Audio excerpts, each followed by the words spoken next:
nerd culture stuff. For sure. But his whole like thing was, it was like he would catch conversations.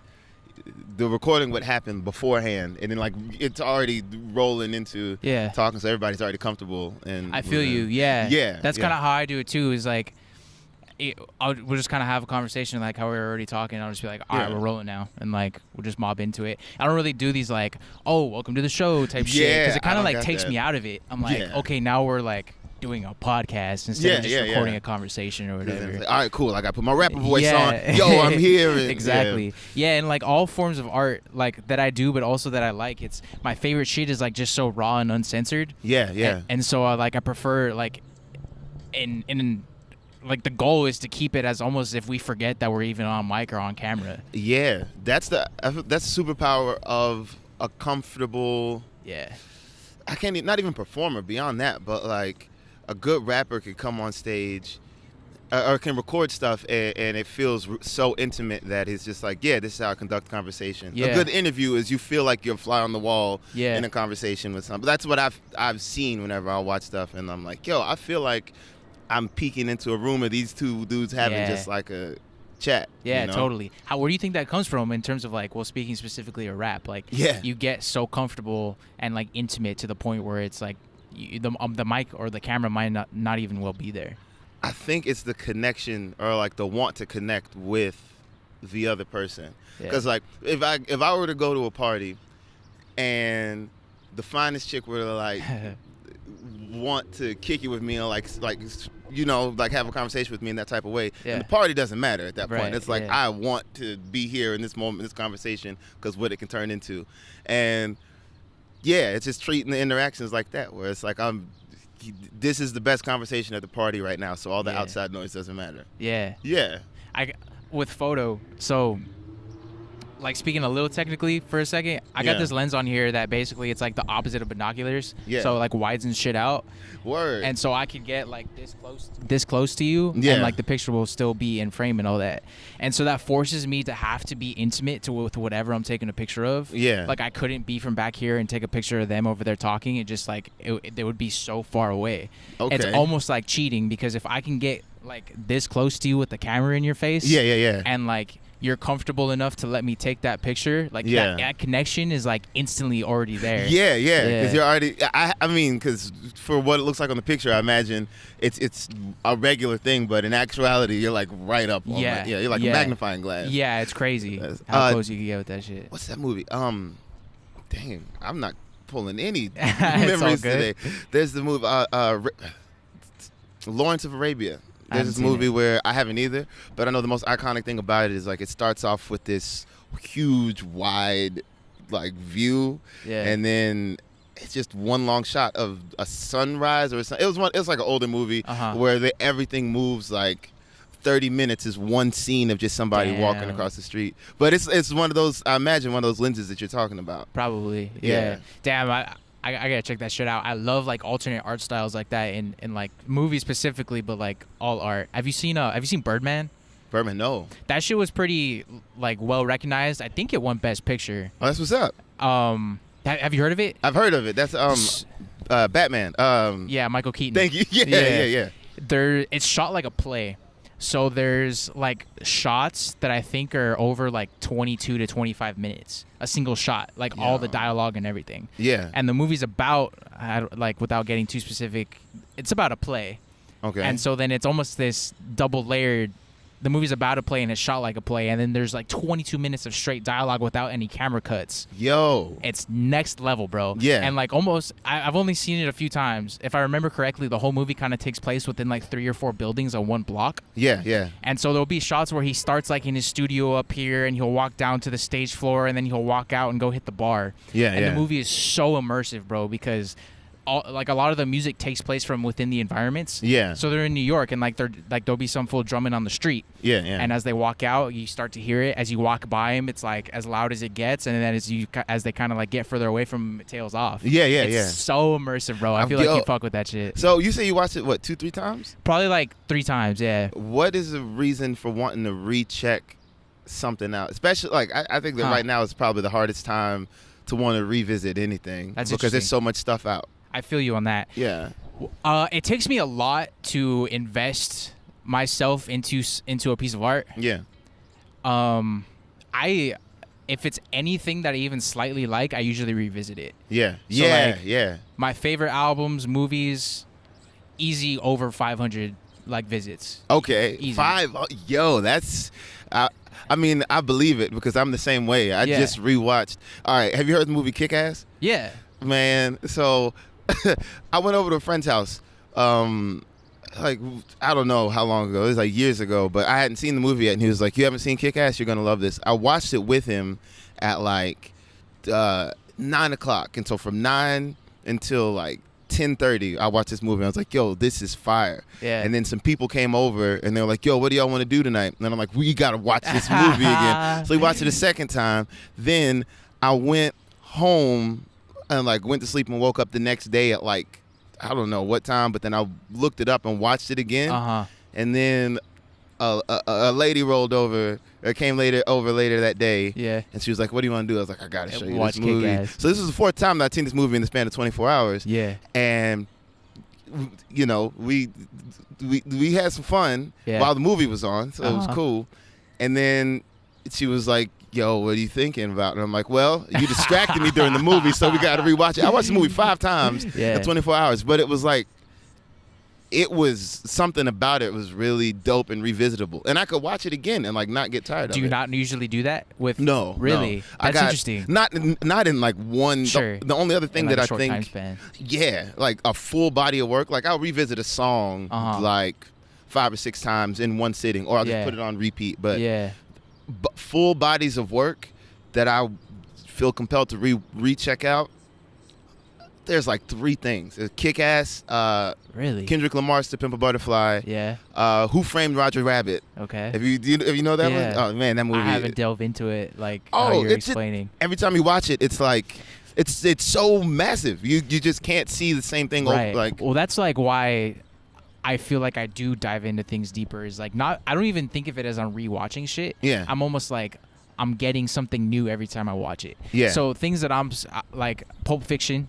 Okay, yeah, I get you on that. That's a movie that I've easily seen over 500 times, and I still think I can pick something new every time I watch it. Even if it's something small the set, something about the set. I'm damn, this fool really put up a fucking race car on the shelf.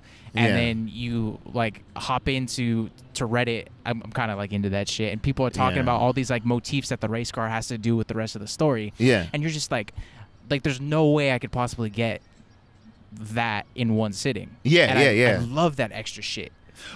Yeah, because so what you think about that? I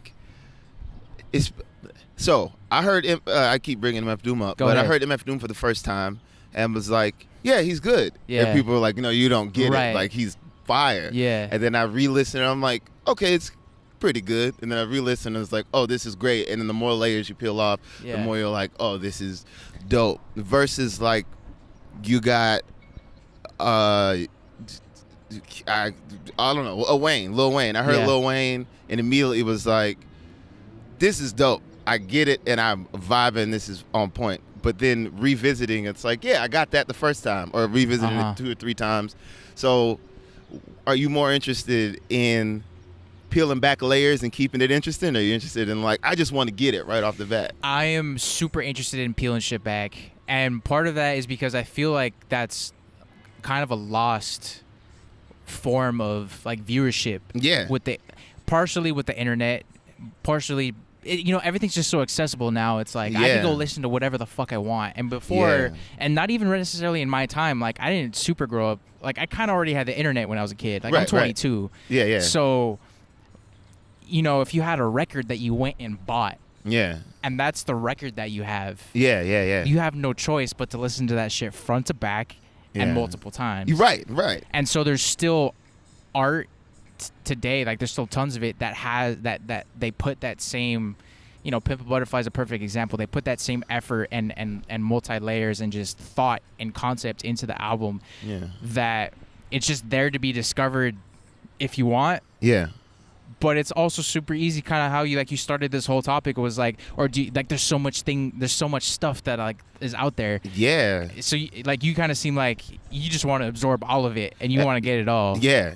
Well, so that was To Pimp a Butterfly, definitely, but like on first listen, it already blew my mind, and the more that I revisited and saw like the themes and what was going on, like as a whole just body of work, each thing is its own level. Like I actually have this whole think piece that I have about it. Like in All Right, he has the "We Gonna Be All Right." In the second verse, it's like he's having a conversation with the saxophone because he's rapping. I don't think about it every other zero, and like he's going super fast in staccato, and then in the background you have and then at the same time you got the saxophone dancing around his voice, and it's like if this was just a verse on a basic ass beat, it's already fire. Yeah. But now you have these elements of jazz, and you have this message, and it's just so much. That's so interesting that's what you went to describe that song too, because you just referenced the sonic part, like how it emphasized the concept. Like you didn't say anything about the lyrics now. Yeah. You were just talking about how his voice like danced around the sax and like over the beat and everything, and that's so crazy because I feel like a lot of hip hop, and feel free to like disagree or say what you think about this, is that like it's it's very literal. Yeah. And there's not a whole lot of it's out there for sure, but like the common song and common artist now is literal and not multi-layered and not really depending on the beat. Yeah. Like, I don't know, somebody like Blueface will record his verse before the beat comes in and he'll slap it over the verse and slap it over the beat, and it's like, boom, there's my song, you know? I think because there are cats like that that have always existed. Like, there's Silk the Shocker from No Limit. Yeah. So I would say him and Mystical both had an offbeat style. It's just that Mystical's was more palatable because he had such a boombastic energy. So, there's the song No Limit Soldier, or not, what is it? It's called It Ain't My Fault. But 500 motherfuckers want to mess up, come around, mess up my day. But it's like there's no beat that you can put that on. It's just all over the place. Yeah. But that sounds dope because it's just this undeniable energy. And then you had Silk the Shocker, which was the same unorthodox approach, but it just was looser and more swagged out, so you couldn't feel it. Kind of like how Blueface does it now.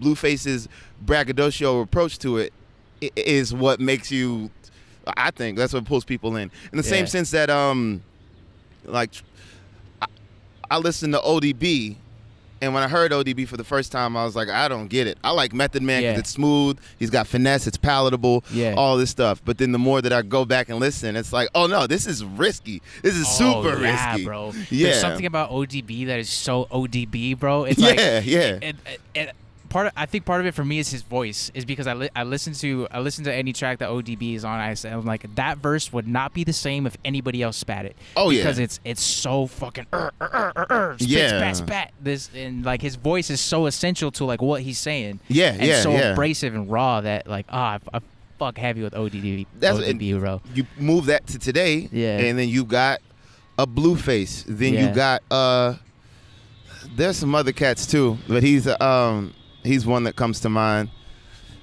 I feel like it's similar, but also in a certain sense, it's the complete opposite side of the spectrum. You got like a Playboy Cardi. You fuck with Playboy Cardi? Listen to him at all? I was just, before you walked up here, I was listening to a snippet of Magnolia. Okay. But that's the only thing that I know. For sure.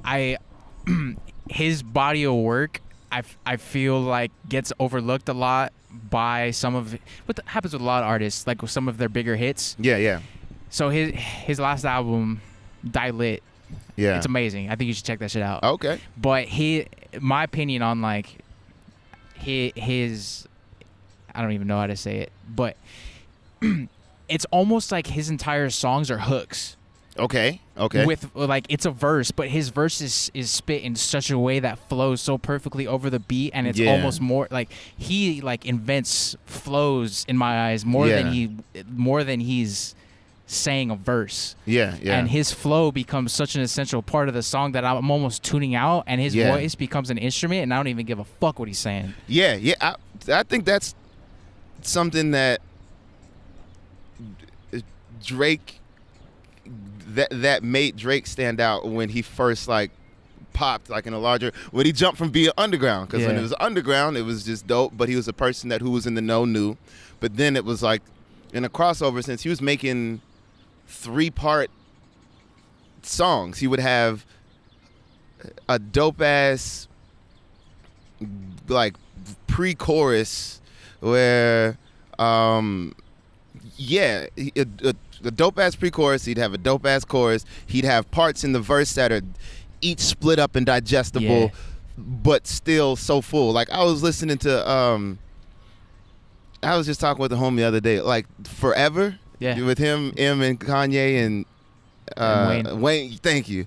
I feel like that should still technically be fire today, just because of all of the stuff that, I mean, you got Kanye West, you got Lil Wayne, you got Eminem, and like technically that should work. I don't know why it's still not popping. I guess it's just I don't think that I don't think it was executed as fire as it could have been, but still Drake had those moments like Last Name Ever, First Name Greatest. Everybody had to. Did you hear how many responses people made, or how many times people tried to redo that moment? Yeah, man, there's like 1,000. If you go on YouTube and type in Forever Remix, you'll see all of these underground rappers doing their rendition of that part. But all that to say, when you bring up Playboi Carti, is that idea that you can be so concentrated on making these lyrical acrobatics, or you can create a vibe and just do that. And I think that vibe creation is like a strong superpower to have. Huge, That was kind of like one of M's biggest criticism on his last album was like, dude, you're over rapping. And like, not that M gives a fuck what anybody says, but like,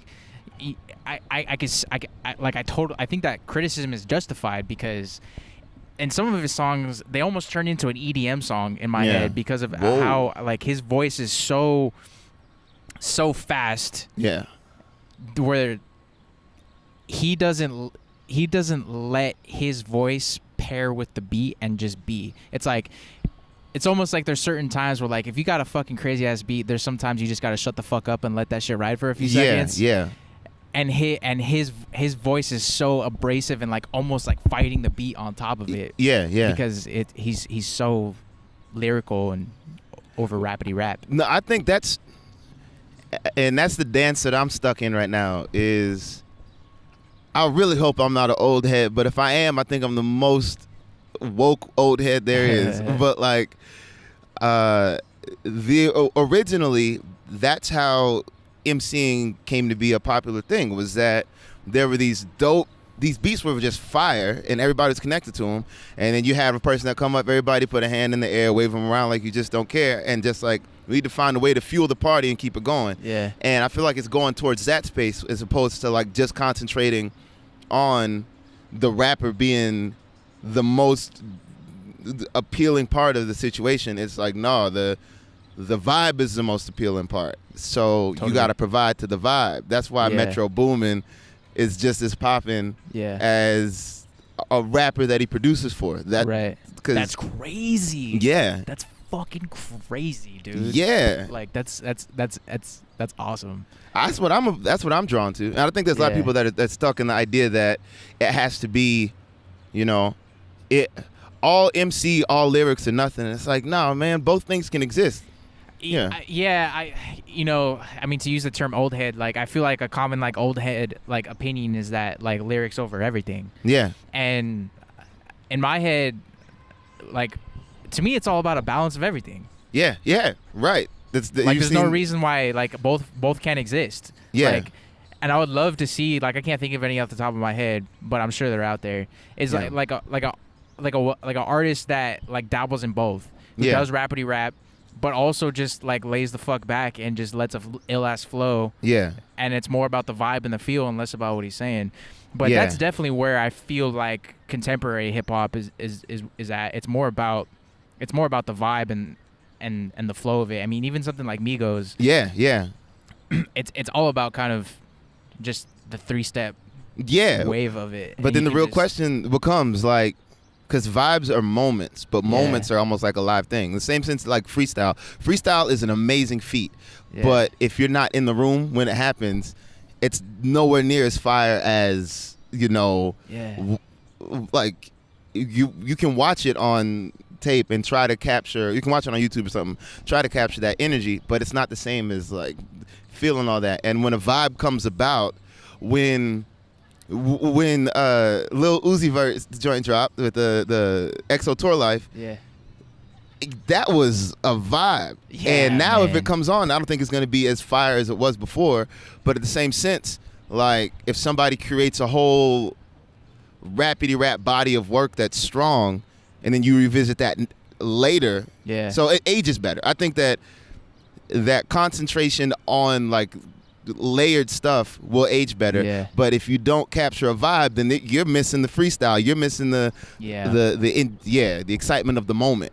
You kind of bring up an interesting topic, which is like, you know, the context essentially. You know, you're talking about capturing a vibe in a certain moment and like how it might not translate to a future date, which is basically, you know, if you can absorb something with, you know, the perspective of like when it came out and the context and what was going on, it adds, just even if it's something that's not as multi-layered, it adds more layers to what like went into creating that thing. I've been obsessed with this, with the Control, Kendrick Lamar's Control. Damn, that's crazy, bro. Because when that shit came out, that shit was like the biggest thing to hit Earth. I was out of town when that shit came out, and I was like camping, so I didn't have internet, and I came back, and I literally thought Kendrick Lamar died. Like that's how much, like, because I was driving, and I would be driving, bro, and I'd just hear people talking about Kendrick, but not like, I wouldn't hear like the specifics of like what they were saying. And I'm like, something just happened with Kendrick. Obviously, like shit's popping. I wasn't really on Twitter, and then I think I just Googled his name. I was like, what the fuck's going on with Kendrick Lamar? And I saw Control came out. I was like, oh shit. That moment, because the thing that got me wasn't that the moment had gotten so much traction as much as it's like, oh no, this wasn't an accident on Kendrick's part. This is like, that just shows the level of work ethic he had, where it's like, I could do this on a Monday or a Friday or half asleep or on anybody's track. It's just, I'm working this way right now. So anything that I'm on is going to have this level of, you know, heat. And I feel like that's a combination of a moment that can, like, catching a vibe that can translate for a longer period of time, because the vibe that pulled in a lot of people was the idea that names were called and everything. But he's also doing the rapidy raps. He's also hitting all these different sick-ass flows in there too. It's layered as fuck, and it's like, that's my an example of like both can exist. Childish Gambino's "This Is America."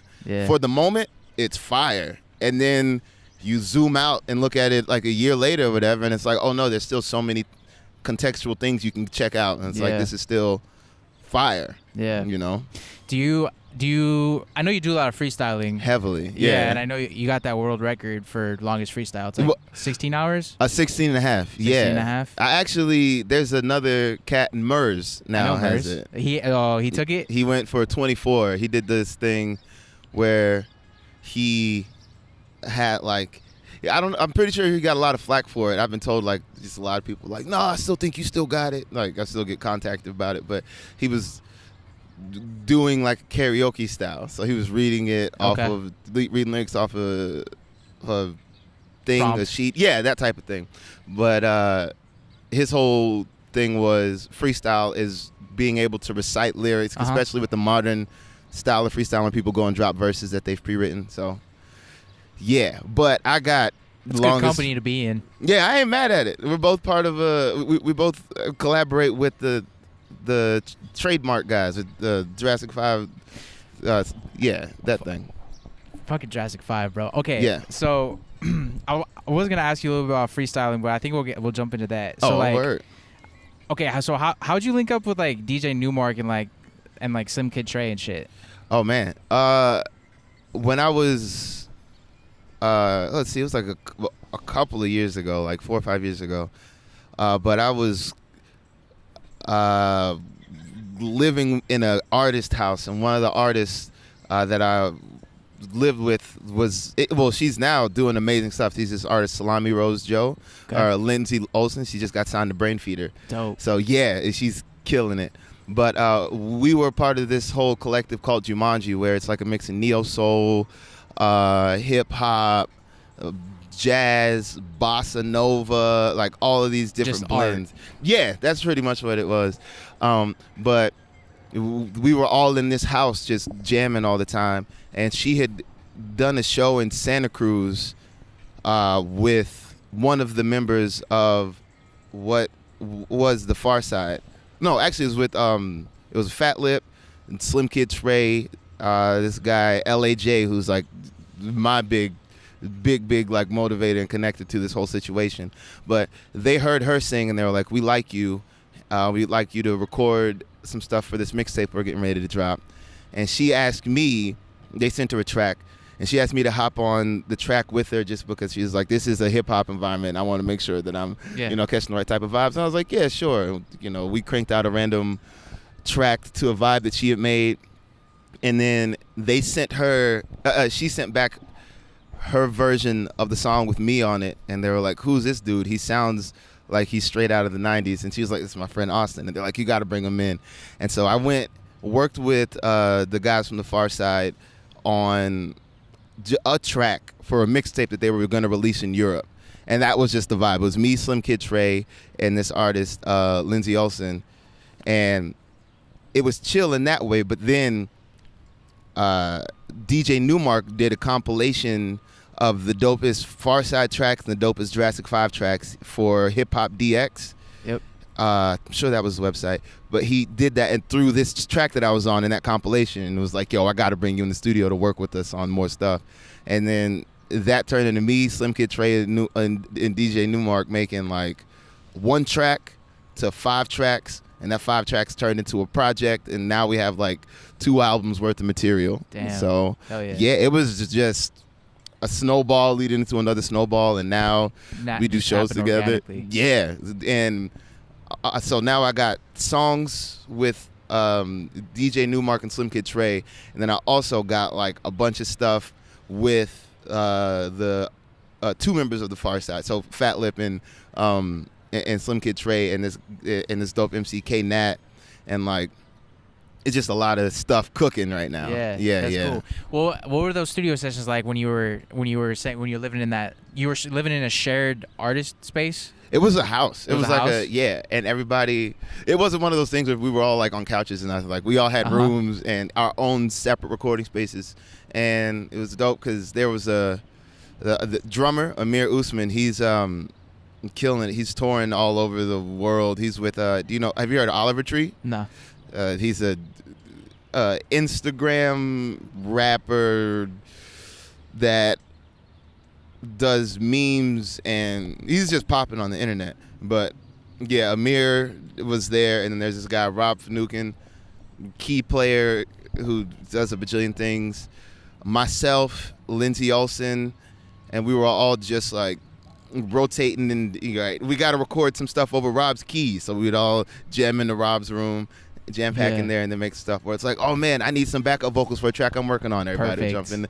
It was just a big symbiotic space. That's dope. You guys just cranking out music 24/7 in there? Yeah, that was one of the songs that we did ended up on Will Smith's YouTube. Will Smith used it as like a YouTube background thing. It was dope as hell. That's cool. Yeah, looking on somebody's YouTube and hearing my voice, I'm like, yo, this is wild. I grew up watching your face. Yeah. So it's cool. That's sick. Oh yeah, DJ Nu-mark, man, he's got like, I mean, I kind of grew up listening to J5. Like my brother put me onto like all that Lamar Park shit, like when I was young, and like, bro, he's made some of the some of my favorite beats of all time, like coming off like Power and Numbers. What's Golden and like Remember His Name off that album, or something like that. Those beats are so crazy. I feel like you couldn't have gone through the 2000s and played any video games and not heard What's Golden at one point. If it wasn't, I heard it the first time I heard J5. That beat, that was all. I remember hearing that while picking Kobe Bryant on NBA Jam 2. That's being right. like, whatever this is, you know, I like it. Was hot. Yeah. Bro, NBA Jam too. That shit was legit. Coming in on that fucking They Reminisce Over You. With fucking Dr. J on the cover. That game was legit as hell. Hell yeah. Body everybody at that game. Yeah. But yeah, if you think those beats are dope, you gotta hear, man, because Nu is always cooking, like always. Yeah, he's right now. He's on. He does Drop the Mic with Method Man and the show where they get the famous people to MC battle each other. That's lit. But like, yeah, I just got to go sit in the studio. He and Method Man just dropped the track together, actually. But sitting in those studio sessions, just hearing how his brain works and how he constructs and crafts beats, it's like crazy. Yeah. Yeah, and the fact that he's so consistently done it. He's been doing it for the past 15 years and still strong. Yeah. So, yeah. Were you listening to other Lumber Park shit when you were younger, like Bus Driver, like Abstract Rude? No, not particularly. No? I was living on the East Coast, so all the stuff that I got was, you know, very underground boom bap East Coast basement vibes, and then you mix that with there was like, you know, not gibberish rap, but flip of the tongue rap was my introduction. So you had, you know, Lords of Mischief and yeah, just a bajillion other sounds. But then a homie that was from out here moved to Maryland, where I'm from, and was like, you gotta hear this stuff. And then the first thing that he showed me that was West Coast hip hop was The Far Side, Passing Me By. And then from there, I, you know, delved in and got my introduction. But it wasn't until like past my introduction to hip hop. So, yeah. What was your first introduction to hip hop? Like, how old were you? My first song that I can remember to the T, first hip hop song that I ever heard was Award Tour by Tribe Called Quest. My older brothers were watching VH1 or MTV Jams, and I saw that, like, they're bobbing their heads, and I saw the Ali Shaheed Muhammad holding up the picture frame for the beginning of the music video, and I was like, my brother's like this? Oh, I like this too. And then it ended up being that, and then hearing the Wayans Brothers introduction, which was Electric Relaxation, and then the All That theme song was just TLC's, like everything ended up lining up, and then all of my family had different styles of music that they were into. So, and me being the youngest person in the household, I was just absorbing it all. That's dope. Yeah. I got a lot. Were you always doing other art too? Because you went to Cal Arts for theater? Yeah. I went to a theater. No, not a theater. I went to an arts institute for theater, and I went there and immediately found out that there are people that live, breathe, and die acting. And I was like, word, wow, this is okay. I see that. I really like being creative. I like making stuff, and I like collaborating with people. And it's like, but if I don't get this part, I'll die. And it's like, nah, man, if I don't get a part, I'll work at Domino's and still make some dope shit. Yeah. And that's actually exactly what happened. I graduated and started working at Papa John's. But I had collaborated with a lot of artists while I was there, and then that ended up becoming my avenue into figuring out that I can make a living off of art, and it doesn't have to be a traditional route, you know. But I've always been into super creative stuff. When I was in Maryland, I was, you know, ciphering at every house party I could go to. I was, you know, finding all the people that had cameras and asking if I could hop on whatever it was that they were doing. That's so sick. Yeah, man. I was just finding ways to just feed the creativity. That's cool that even though like your major per se, or like whatever your focus was at Cal Art wasn't necessarily music, that you still found a way to feed the, you know, music and everything else that you were doing at the same time, and being surrounded by people who are just being creative. Yeah, man. That was the basis of it, because I think the mission statement of Cal Arts is that this idea that like it's just a hub of people living and doing creative stuff, and like every place you turn, somebody's doing something that is closer to their fulfillment. And that's how I like navigated through being there, because I would go and take my courses and, you know, learn methods and learn how a bunch of people are able to function with acting, and that would be, you know, like a learning experience. And then I'd walk outside, and then there would be just a group of people jamming on all these different instruments, and it's like, oh, I could freestyle over this. Or going and seeing a group of people doing improvisation. It's like, oh, I can jump in on that. And if improv is anything like freestyle, then I could jump into these situations and like get my mind to do these quick answering points. And the next thing I know, I'm in the, I'm doing voiceover in an animated film or something. Like, it was like an amusement park for creativity. That's so sick. Yeah, that's awesome. They should make that the new motto. The new motto. Yeah, you take that shit for free, CalArts. Yo. Yeah, I mean, you've always been doing more than just music, right? Like, yeah. Tiffany was telling me that you got a play in New York also. Oh, yo, wow. Go ahead, Tiffany. Yeah, I got. So I have a homie who I collaborated with and when I was at CalArts, his name's Jordan Waters, and his whole thing, me, him, and a couple of our other friends all had this same approach where it's like we are not defined by the label of artists that we're put by. Yeah. So it's like I went to school for acting. Right. He went to school for dance. And like there's the other homies went to school for like, theater and everything, but we all had other stuff we did. Like he was great at dancing, but he also really liked directing. He also really liked acting and all sorts of stuff. So he ended up starting this hip-hop based party at CalArts, and we called the Hip Hop Fest, and it ended up being this situation where like once a semester everybody would just get packed into this theater, and we'd find different ways of doing hip-hop outlets in a non-hip-hop space. And that grew into us making like themed shows and themed events, and then like after a bunch of revising and a lot of different stuff, he came up with the idea to like make a blend of hip hop and like old school, like what's the show, like In Living Color type stuff. So it was putting all that together and then making it a full show. And so I got to write music for that, and I got to help out with the script a little bit. But yeah, it's just making some wild, creative things for places that usually don't get a chance to see it. Because like when you think of New York or Broadway or any of that stuff, you don't ever think hip hop. Right. You don't ever think like rap or I mean, people of color doing some dope stuff. Yeah. So he had the idea, and I was able to help punch it up as best. That's cool. As, up to his vision, I guess. That's sick that you, like, from the jump, we were never really, like, constricted by, like, the label or this title of, like, I'm a rapper. Right, like, right. Even Childish Gambino talks about that shit. It was probably years ago, but he's like, bro, they won't give rappers a show on FX. Like, he got me fucked up. He's like, that's what I'm saying. He's like, my greatest superpower is the fact that I'm not a rapper to people. He's like, I'm Donald Glover. He's like, I could do everything. And, like, look at him. He's, like, doing everything.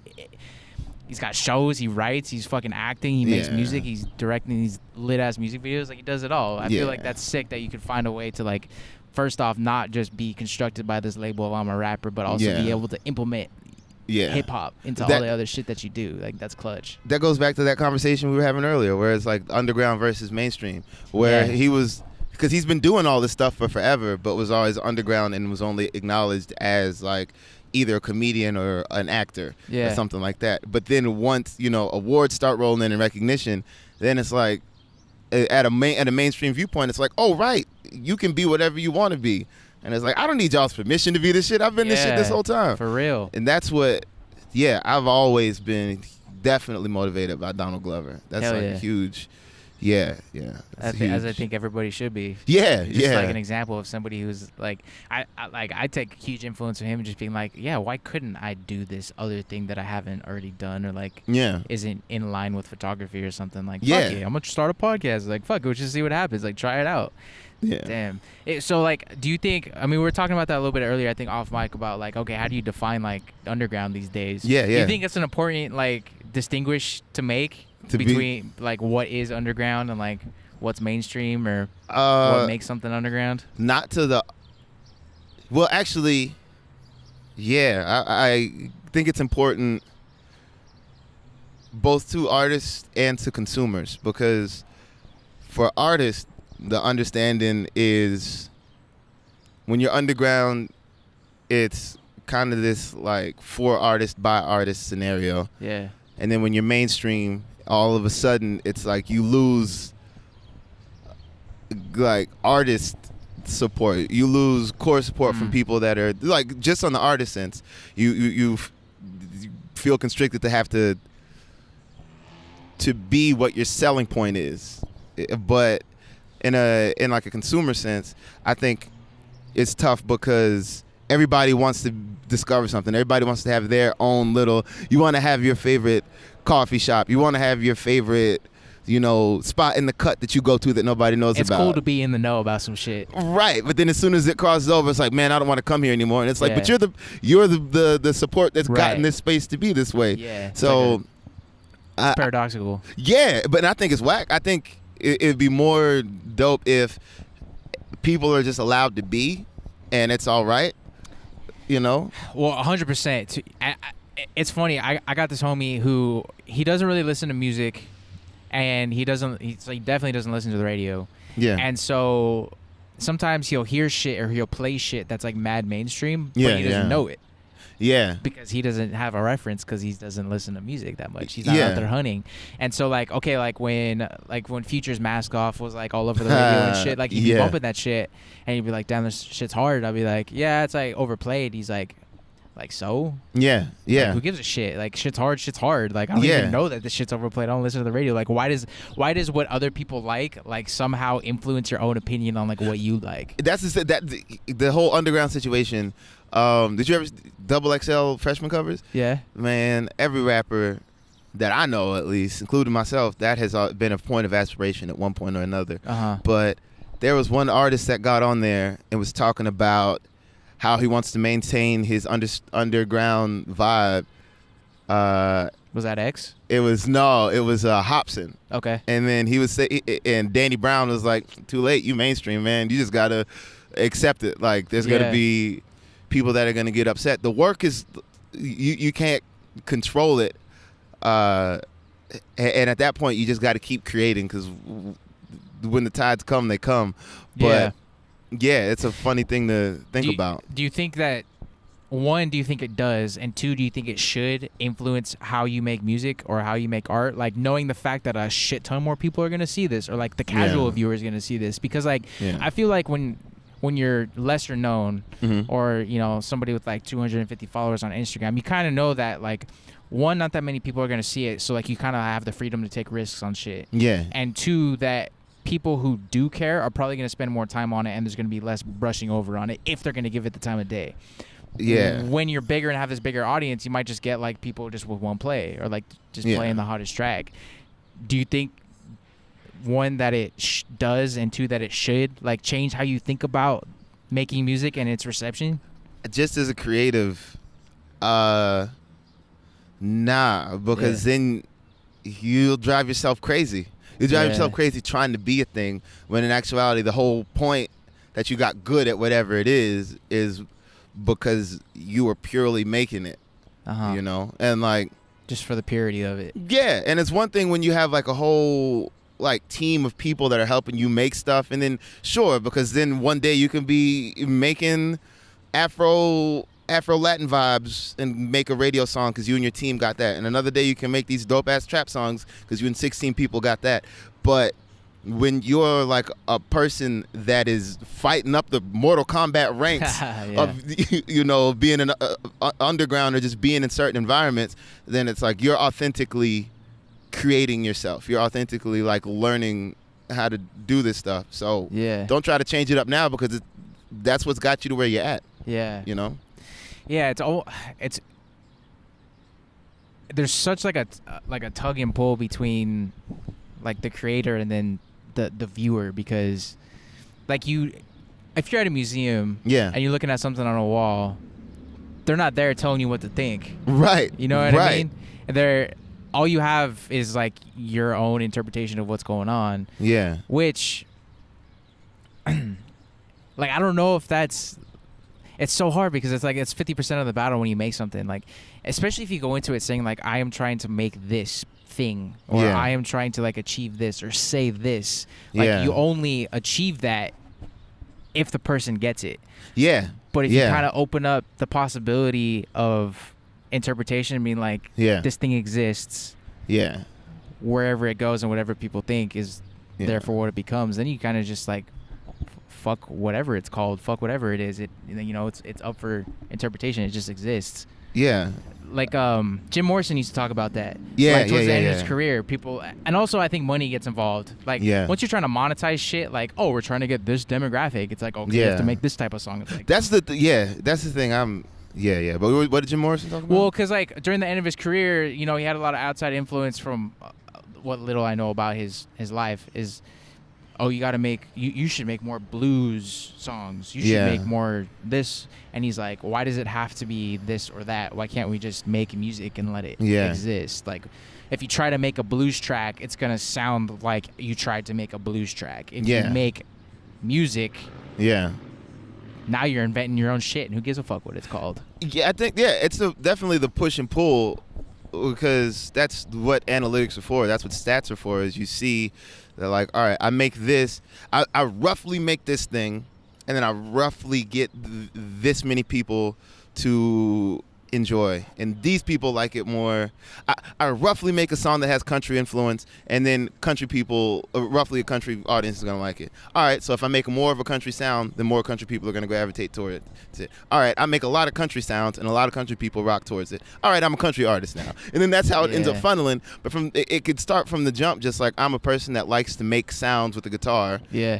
And I'm not saying Jim Morrison is a country artist. I'm just I don't know where that came up. No, but I feel what you're saying. Yeah, I didn't know I was a rapper until people were like, "Oh no, that is only rapping and it can't be anything else." And it's like, really? This is me freestyling over somebody beating on the lunch table, and like people that like rap are coming over and bobbing their heads to it. People that like rock are bobbing their heads. Everybody is just coming through and bobbing their heads. So I think I'm a performer. I think that I'm musically inclined, so I can jump on anything, and I still do. So there'll be a bluegrass band that'll be playing something, and I'll jump up with that. Is it now rap, or is it now bluegrass, or is it just now two creative people putting some stuff together, and then, you know? And that's the type of shit that I think artists, not even in a pure sense, but people that really are for making art are moving towards. If I were to sing and rhyme and somebody paints a picture under it and their paint strokes happen to make certain sounds, is that now a rap beat, or is it like a new form of art? Like, what is so that's the type of shit that I try to gravitate towards. And maybe that's why I'm underground.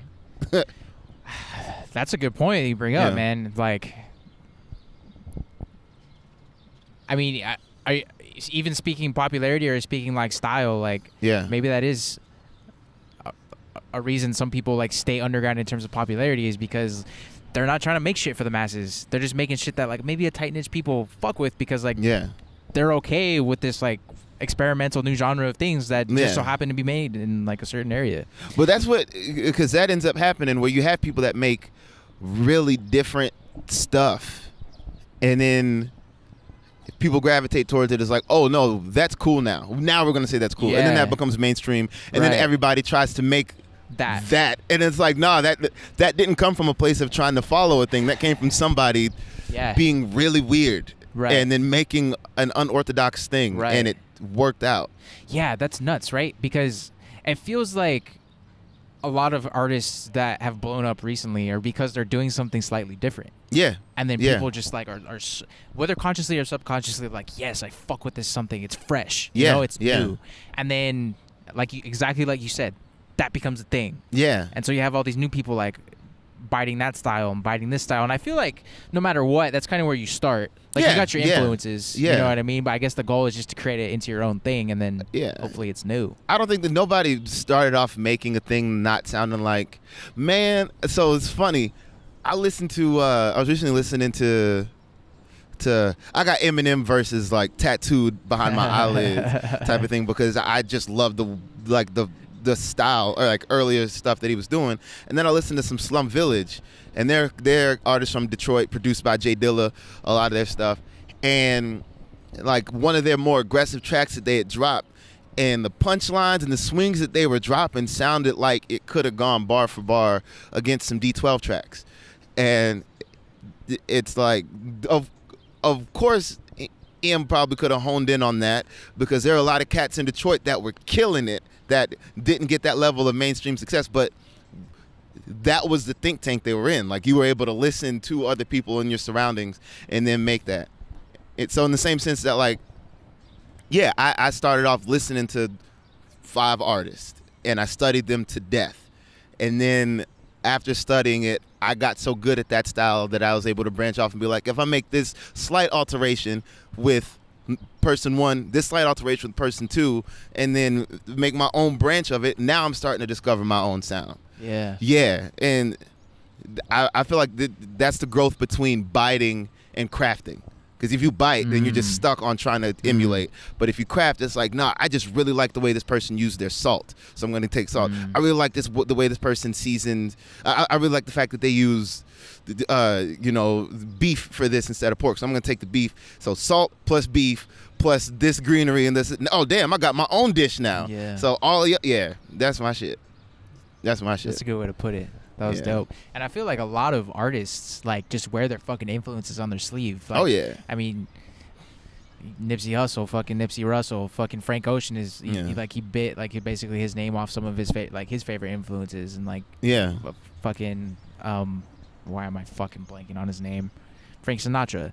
And, like, he kind of pulled his name from his different influences. Yeah. And a lot of times, I didn't know that at first until I saw one of his few interviews where he talks about it. Yeah. And maybe I just made that up. I'm pretty sure that's real. But hey man, run with it. This time nobody will check it. That I like how you put that, like, the difference between biting something and crafting something, because there is like a fine line between, like, okay, I'm influenced by this. You can kind of like trace it, or like you can see that I pulled from it, and then you can just completely ripping something off and putting like your own. That's what overlay on top of it. Yeah, man. I think who's somebody that I listen to? Like, Childish Gambino is a perfect example. If you listen to his earlier stuff, it is cut and copy Lil Wayne, and like he'll admit it even. Yeah. But like, he's from doing the voices to the punchlines that he was crafting and everything, to the style of beats he was picking, and it was like, this works, but I can't be Lil Wayne forever. So what else do I have? And it's like, oh, I'm a nerdy dude, so let me throw in a little bit more nerdy stuff. And then, my voice doesn't sound like that, so let me try this, but I still like punchlines. And then it started off as like one thing, and then now it's this blend of all sorts of sounds that's his own. I think that's kind of the goal too, is just like, okay, how the fuck can I discover like what I am? You know what I mean? And one thing I've been trying to practice more in my own life is, like, if I notice something of like, okay, that's how I am, or that's kind of how I think, like, okay, I'm shy. Yeah.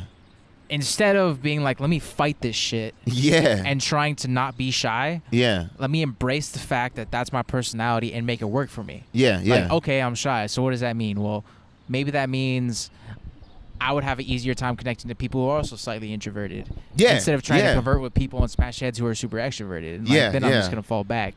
And so if you can just like come to terms with the fact that, like, oh, I found this piece about me. Yeah, yeah. Let me run with that. And then you kind of get to your own place. I think that's exactly it. I think it's also like, all right, word. Because I rock with that heavy, man. I'm super introverted. Yeah.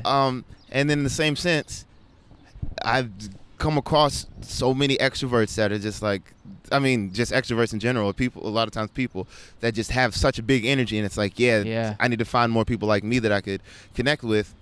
But then it's also like knowing what my, having just with this example, but having that, and then you finding an extroverted person that's like, this is our common ground. Let's find that.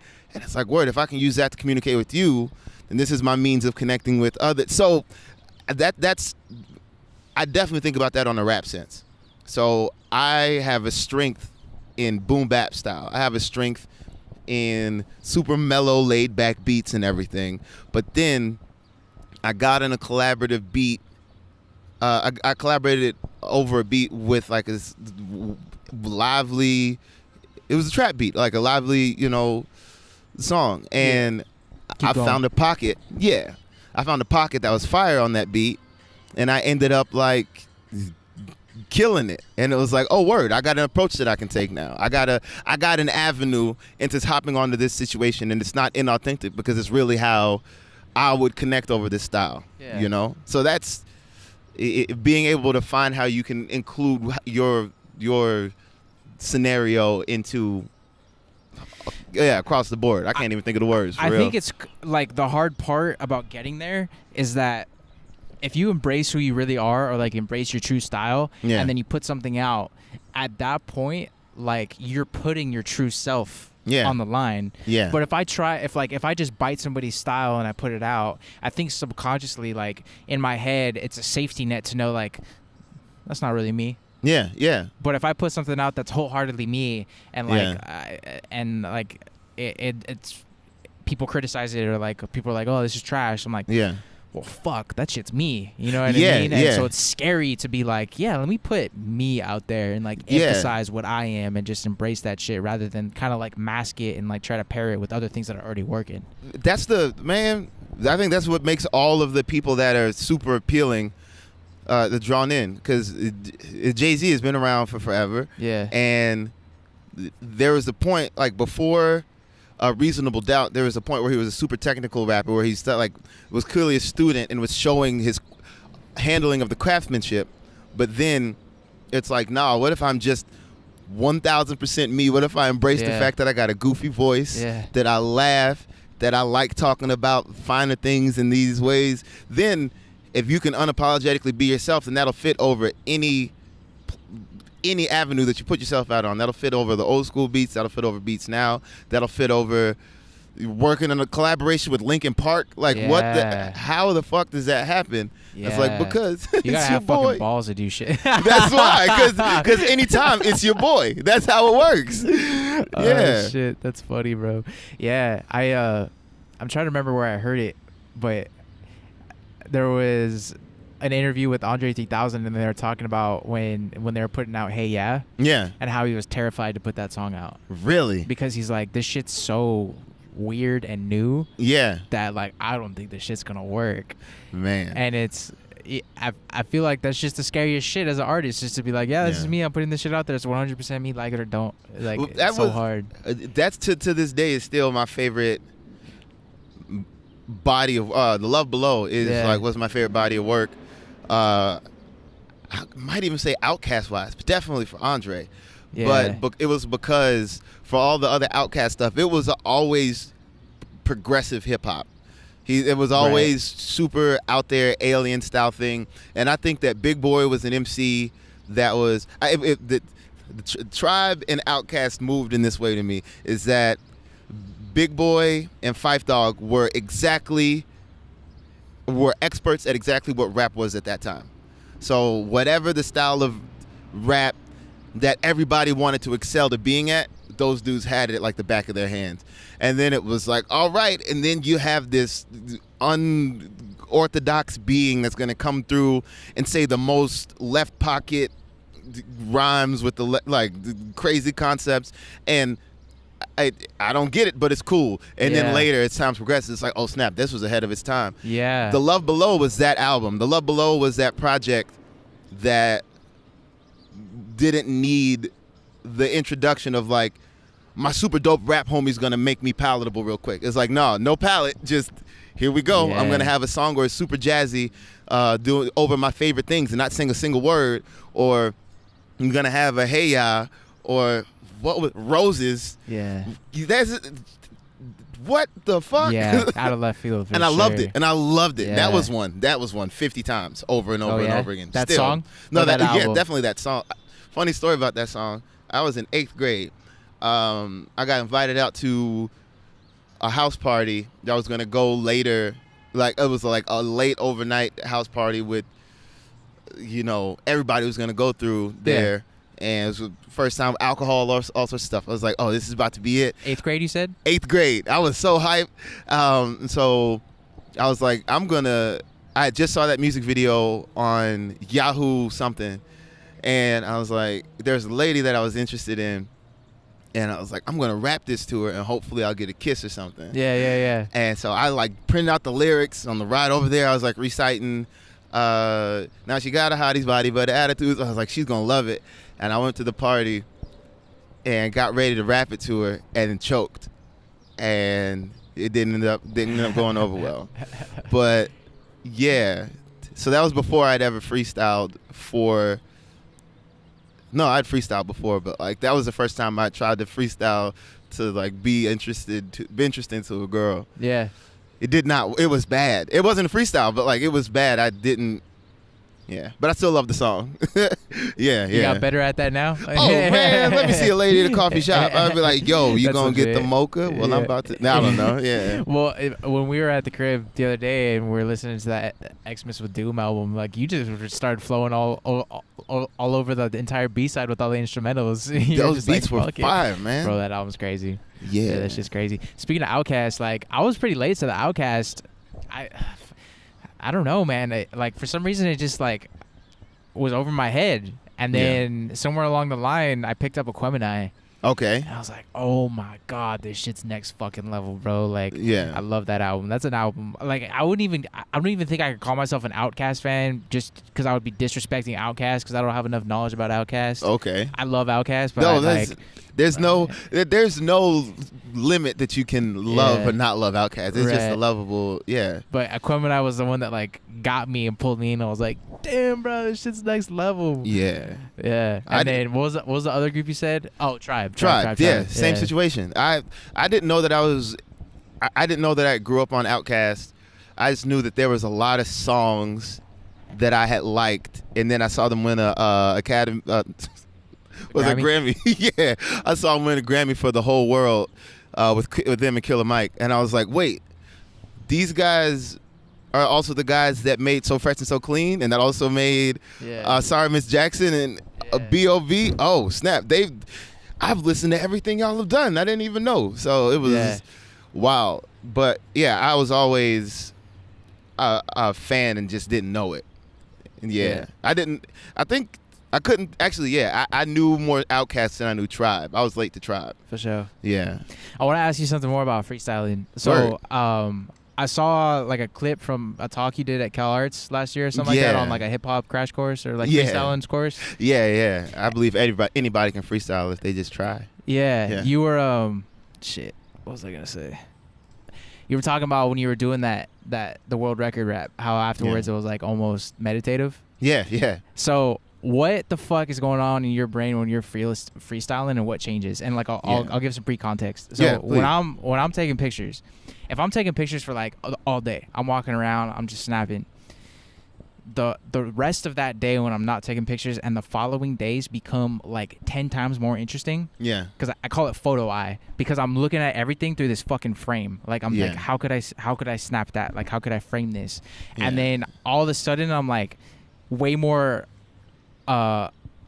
tuned into what's going on in my environment. Yeah. Because I'm just observing shit more, and all of a sudden like life almost changes because I'm just seeing everything through this like observant like photo eye. Yeah. Does like your brain like get rewired at all to where when you're walking around you're seeing shit through like a freestyle mindset? Oh man, it got wild. Yeah, because I know, like for example, that says Pershing. If I were in like super freestyle mindset, I would try to find how many different words I could find in Pershing. Yeah. But it's that, and you don't, you know, you transition into that space. Of course, you can't just you meditate to get to a point of calmness that things from the outside don't become a barrier or become part of a scenario for you. But almost the opposite, become like a trigger and like help you. So that exactly. But it's a whole. Whenever I'm in that freestyle mode, the whole situation is that I'm not in my own way. It's that I'm like, my brain is discovering everything. It's almost a hyper awareness. It's not a close off. It's more of a hyper awareness where everything can become material. Like I was talking with somebody. There's this like musician I was kicking it with, and showing her about like you could read directions from a book. Like we picked a random novel off of a shelf and started reading, and I was like, if there's a beat playing, at some point you can start finding freestyles in it if you get comfortable enough with the approach. And then it was just reading these sentences, and I was like, damn, like I don't have a thing on me. But it's just getting comfortable enough to allow yourself to dive and know that you're gonna land safely. You know, that's what I find when I freestyle. And then afterwards it ends up becoming kind of snapping. I end up like kind of snapping out of it once I started acknowledging how dope the moments are. Where it's like, oh, did you see what I just did? Because as soon as that happens, it's like, well, now you're out of it because you're reflecting. In reality, it's like just letting the moments flow through you, and then grabbing on to every piece, and then constructing it into a sentence. Yeah, I kind of compare that when you're talking about like. It's almost like when you acknowledge it, you kind of take yourself out of it. When I'm, my buddy always talks about this shit. He talks about flow states. Yeah. Have you heard that term? Yeah, yeah. And I guess when I'm like in a flow state working on something, it's this thing of like the momentum is just fucking writing. Yeah. And the trick is not getting in the way of yourself at that point. Yeah. It's like as soon as you interrupt what's happening. Yeah. And to me, it's almost an ego thing. Yeah. Where I'll be like, wait, I need to be doing this shit. Like it can't just be happening. And then like I'll take myself out of the creative process because I'm thinking about what I need to do instead of letting it organically happen. Yo, what comes to mind is the idea, because I still deal with this every time. Like I'm thinking, man, I hope I don't have to freestyle right now because I want the first thing I say to be this, and that, and it's like that shouldn't be the case. That's what the warm up is for, type of situation. Where like for me to get good at having the precision to shoot a basketball and for it to get into the hoop is I need to shoot the ball. I can't and not want it to be perfect, but to figure out like, all right, cool, the precision's getting on, my arms warmed up, and then all of a sudden it just becomes that. It becomes like, I'm comfortable enough in this state that now I'm running. Now I'm in motion. But for that to happen, I got to put my feet down first. I got to get into the motion and then allow for that motion to take over. It's almost like what you were saying in that same talk you gave when you were comparing like Cypher to a battle or something. Yeah. And you were saying like listen, like you urge people to listen to what's being said to you. Yeah, yeah. And then respond, like listen as much as you can. Like even comparing it to basketball, like going into a freestyle, if you set these constructs of like, I'm gonna start with this, or like I'm gonna go do a spin move, and instead of like listening to what the defense is doing or listening to what isn't going on in your surroundings or what the beat's like. Yeah. Now you're fighting this, you're fighting the situation instead of just actually reacting to it or like that's what bro, it. Have you seen I've been getting crazy into this, like discovering the flow state. I've just tried to see different people that have tapped into it in their own way, shape, or form. Like, did you watch The Matrix? Yeah. In The Matrix, there's the moment where, because Neo was fired throughout the whole movie. When he learned how to fight, he was just kicking ass. He was good to go. But then he literally died and then came back, and then the moment happens where they shoot, the agents shoot all the bullets at him, and he just stops it. Right. And rather than knowing what the next move was, he like stopped the bullets and was like, whoa, this is like, he picked the bullet out and looked at it and was like, this moment is happening.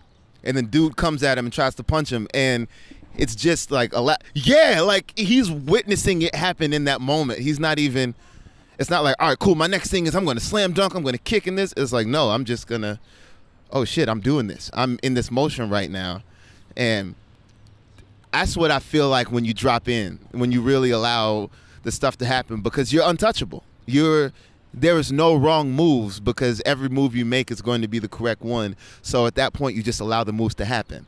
Yeah. And that's what I feel, that's what listening is. That's when you're getting ready to like, dude moves to the right, okay, wow, there's an open avenue, I can slam dunk, I'm about to hang on the rim now. Like, versus being on the other side of the court and like, I'm going to slam dunk. You got to get to that point first, I mean, that shit's a metaphor for life. Yeah. Like, for sure, bro. Like, listen to what's happening. So, like, from your career to anything, is like, instead of going into it with like, this is what's gonna happen, I'm gonna do this move, sign here, do this, and do this show, whatever the case may be. It's like, I'm gonna react, like, I'm gonna put this song out, Yeah. However it does, I'll act accordingly. Yeah. Like, I'll promote it this way, I'll do this. Instead of having these, like, set barriers as to what exactly is going to happen, it's like, react to the environment. But, like, my grandpa is, like, obviously he's an older cat, but he's been reading a lot of Napoleon, and he was telling me that Napoleon's strategy, like, war strategies where I show up to the battlefield and I react to what the opponent does. So he's like, the first thing I do is observe and listen. Yeah. Like, I don't act first. Like, man, I try to play chess. I try to get good at. I'm because I'd say try because I've lost far more than I've won. But I always start on black. I always want to be the one to be reactive. Interesting. Wow. You know, because it's like, all right, this is your move, and because even to start off on the attack, anything is susceptible to change. So I'd much rather find my way of reacting to how somebody moves. And then, yeah, that's me. I feel like I would love to, ideally, I want to have 3 chess games. I want to have a 3 chess game bout with somebody. One where I show them, where I beat them and explain. Technically, I want it to be 2 games. One where I beat them, but I actually explain well enough to them the moves that I'm doing to beat them so that they can see the flaws in their missteps. And then another one where they can beat me and then explain to me why. And then the third one that could end in a draw because we're so equally matched, because it's an understanding of like, oh, if this move happens, then I can react this way. If this move happens, I can react. And then it becomes a dance where there isn't a lead, but it is just a flow. It's just a flow state. Because a perfect chess game can end in a draw, you know? Yeah. The same for a battle. Same for battles are lost when you see missteps happen and somebody's able to take advantage of that moment. Yeah. There's this famous battle where the dude, have you heard of No Can Do? Yeah. Man, No Can Do won Scribble Jam. This is the biggest. It was the biggest freestyle competition over beats. I'm unfamiliar with this battle, but you are familiar? I'm it's not. Amazing. He battled this dude Franco, and a battle should go 1 to 2 rounds. This thing went for like 7 rounds because No Can would say something, and then Franco would say something immediately reactive to what was said, and it's like, all right, cool, then I can react to that, and it just kept building and building and building, and they just had this house of tension that was built up to the 7th round, and everybody's like, as soon as someone slips, that's going to be the thing. And No Can Do is he goes in on something. He's like, I don't remember what started it, but then you saw him just hit this runway, and he's like, the camera was laughing at you. You're a standing statue, going nuts while I'm a cashew. Everybody feeling it. I be really gripping it, and then the dude he's battling's microphone falls on the ground. And right when he sees that, he says that everybody feeling it. I be really flipping it. Drop your goddamn mic, because you ain't really gripping it. And everybody in the building was like, oh, it's over. That's it. Like, there's nothing. That explosion of a moment where it's like, y'all were perfectly matched, but your one slip up turned into this whole avenue of slippery slope. It's a very slippery slope, and all it takes is that's how it's lost. It's not lost by being great. It's lost by one person being greater than the other. It's lost by people making less mistakes. Yeah. I be thinking about stuff like that a lot. I'm loving this conversation, bro. I love the fact that you can recite that freestyle too. Like, oh yeah. I feel like the first time when I as a young kid, I was like totally fascinated with something was 8 Mile and like the final 3 rap battles. I just fucking listen to those shits over and over and over again. It's like, oh my god! Like, even though it's dramatized, I would just still be like, oh shit, this shit's fucking crazy. Like, it rapped to the whole thing. Like, I totally feel your energy and just like reciting that and like wishing you were there and like just being like, fuck. That's the same with the 8 Mile scenario. Is once you take the mistake that ended up being turned on its head is that Eminem was a white dude going into this battle setting. Right. But then once you get that out the way, then what? Embrace who you are. It's over. Like, fuck it, it's me. Because then you have to start from square one, and there is no because dude lost when he couldn't defend himself. When Anthony Mackie couldn't. This dude was a gangster. His real name's Clarence. Oh, well, all right. There's so many doors that are getting opened that I got to close. I don't know how to. Yeah, like, that's what it is. It's just being consistently ready to defend. Yeah. Yeah. I feel like that. I didn't even think about that, but how that last battle in 8 Mile was almost like a summary of a couple things we just mentioned, which was one, like being yourself, and like being comfortable with like putting your own shit out there, and then two, reacting to what's going on instead of going into it. Because it's almost like he had an epiphany when Cheddar Bob was like, oh, are you worried about what they're gonna say about all the fucking your girl and this and that, and then he doesn't even respond. He's just like, you already see the fucking wheels turning. That was it. It was like, I am, what's it called? What's it called? Y'all did fuck white. my girl. I am a fucking bum. I do live in a trailer with my mom. What are you gonna? You can't take anything from. My boy like, Future isn't Uncle Tom. I do got a dumb friend named Cheddar Bob who shoots himself in the leg with his own gun. I did get jumped by all 6 of you chumps. Crazy, bro. That shit's nuts. But like, there is no. Because that was, if other dude would have said it, then that would have won the battle too. The material is the exact same, just one was able to strike with it first. Yeah. And the realization that, like, that's it. There's a good defense. That was preemptive striking. Yeah, there's almost like no better defense than just owning up to like what their material is. Like, here, tell these people something they don't know about me is like, what the fuck are you gonna say? Like, I already said it. Yeah. I'm me. Crazy. Fuck. We're all just trying to be him, I guess. That's real. That's how Drake. Well, he didn't win with Push T, but that's how he won with the Meek Mill. Like, took one of those punches away. He's like, yeah, you're getting bodied by a singer. And everybody's like, oh man, well, you can't use that now, Meek. What else? And then it's like, I know something about you. That's your girlfriend's tour. That's the this and that. So taking the preemptive strike, and then on top of that, to like getting the people on your side, and like, yeah, man, I'm interested in how beef would play out now. I genuinely think like the next big rap beef, the next one that's gonna like shake the scene, would be an international battle. I know, somebody from America against somebody in the UK. I feel like this last one between Drake and Pusha T was a lot different than a lot of shit we've seen, at least in the past like 5 to 10 years. Like, because it got so personal and it got so taken out of rap. That I don't know. Maybe like you can compare it to like beefs from older years, but I don't know, even if like on a Jay-Z Nas level, if like even that seemed to be stayed within rap the whole time. Well, it stopped because Jay-Z's mom called, like, was like, this is over, you gotta apologize to Nas, because after they were trading on tracks, then they were just releasing freestyles. So they were just like, word, well, I know who robbed your homie. Jay-Z, word, well, I had sex with your baby mom, I left the condom on the baby seat. And then Jay-Z's mom was like, nah, it's too far, that's outside of rap. And they squashed it there.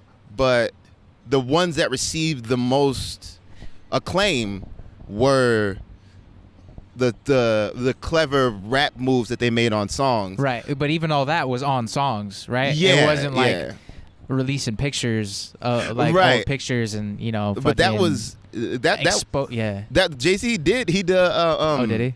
Not with Nas. He did it with Prodigy. Okay. There was a thing where that's been a you'll hear a lot of rappers reference that. R.I.P. Prodigy. Oh, definitely. Damn, now I feel bad to even talk about it. Prodigy.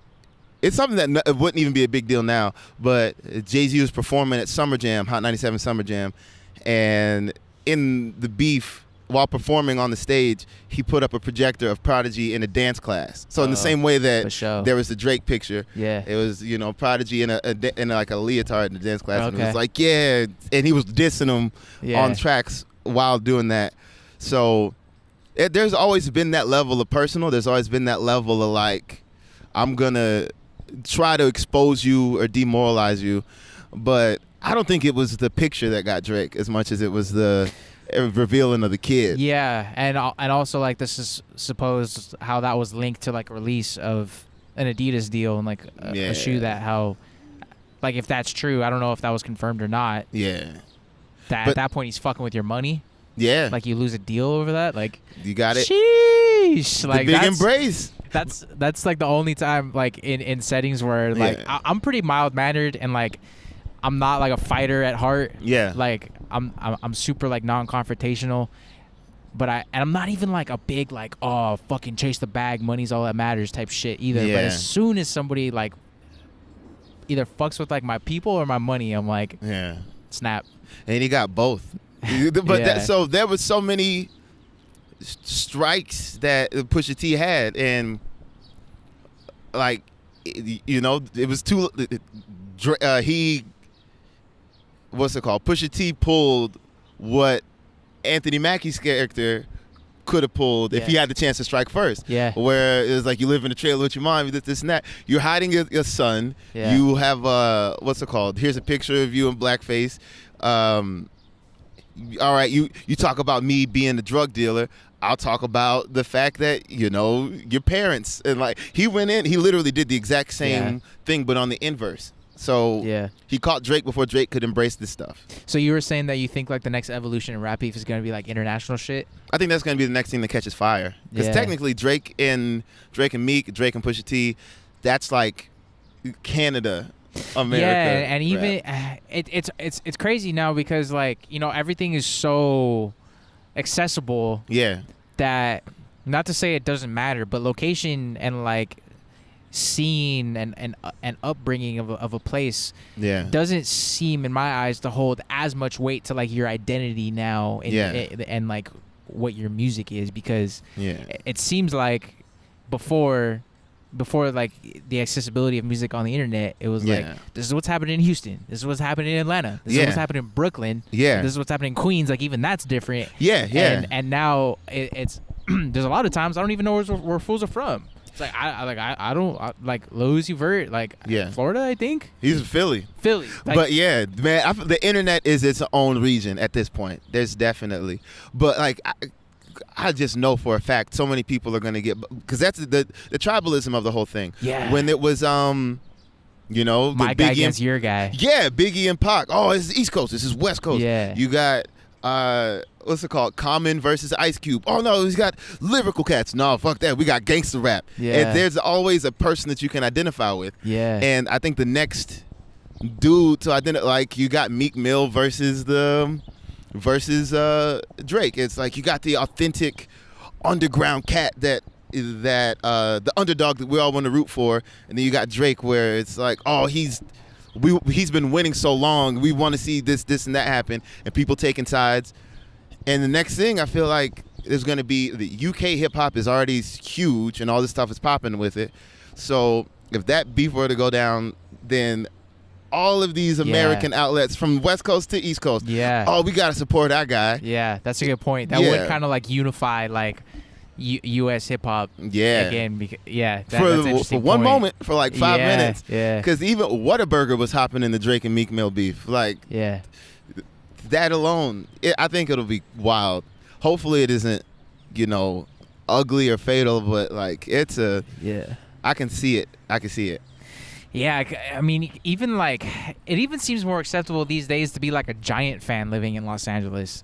Even compared to like when I was a kid and going to a bunch of Dodger games, it's like, you don't fucking wear a Giants jersey to Dodger Stadium, you dumb motherfucker. Like, you know where you're at. Like, it's LA. Like, have some respect. Like, you just can't do that. And now it almost, like, I don't know if I can relate that to the internet or even just being like more aware of like alternate perspectives, but it seems like more like imaginary lines drawn around places and cities and borders is kind of falling away to the point where it's just like, oh no, I just like baseball. I happen to live here, I like this team, or like, you know, I live on the West Coast, but I really fuck with what's going on in Brooklyn type shit. And I definitely think the like real like purist of every avenue still exists. The person that would want to like ever see you rocking some Giant stuff out here, there are some people that will approach you. It just how it is. I was wearing a Celtic shirt, and I don't know where I was, but somebody came up and they're like, why are you wearing that? What's that about? And they were like kind of for real, but they were also kind of just like, you know, trying to crack a joke. But like, that will exist, but there's also just more people now. There's more people in more places now. So you're more likely to come across, just based on numbers, you're more likely to come across somebody that has a larger point of view than you're able to come across that one person that's like, nah, I got to defend my thing to the death, you know?